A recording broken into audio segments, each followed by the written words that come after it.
حضرت عبداللہ ابن عباس رضی اللہ عنہما انہوں نے شان عائشہ بیان کی. آپ بی بی عائشہ صدیقہ رضی اللہ تعالی عنہا کی بارگاہ میں حاضر ہوئے جب آپ کا وصال کا وقت قریب تھا. سلام کیا اور بیٹھ گئے اور کہا آپ کو خوشخبری ہو. ماشاءاللہ. ام المؤمنین بی بی عائشہ صدیقہ رضی اللہ تعالی عنہا نے فرمایا کس بات پر خوشخبری؟ جی. عرض کی جیسے ہی آپ دنیا سے رخصت ہوں گی فوراً آپ کی ملاقات آقا دو جہاں سے ہوگی. آقا علیہ الصلوۃ والسلام کی ازواج پاک میں سب سے زیادہ محبوب تھی اللہ. اور آپ صلی اللہ علیہ وسلم پاکیزہ چیز ہی سے محبت کرتے تھے. سبحان. ابوا کی رات آپ کا ہار گم ہو گیا تو اللہ کے رسول اسے ڈھونڈنے کے لیے اسی مقام پر صبح تک ٹھہرے رہے. وہ صحابہ کرام بھی ٹھہرے رہے اور صحابہ کے پاس پانی نہیں تھا تو وہاں ٹھہرنے کی برکت کیا ظاہر ہوئی؟ جی. اللہ پاک نے آیت تیمم نازل فرمائی. سبحان.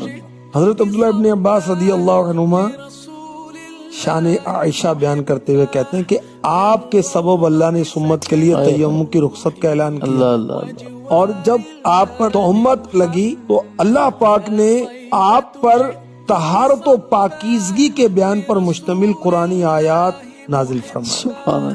جبریل امی علیہ السلام سبحان. لے کر آئے اللہ اللہ. اور اللہ پاک کی مساجد میں کوئی مسجد ایسی نہیں جس میں اللہ پاک کا ذکر کیا جاتا ہو مگر دن رات کے اوقات میں آپ کی طہارت پاکیزگی کے بیان میں آیات کی تلاوت کی جاتی ہے. سبحان. حضرت سیداتنا عائشہ صدیقہ رضی اللہ تعالی عنہا آپ نے جب اپنی یہ شان و شوکت شان و عظمت کا بیان سنا فرمایا عبداللہ ابن عباس میری تعریف نہ کرو. اللہ.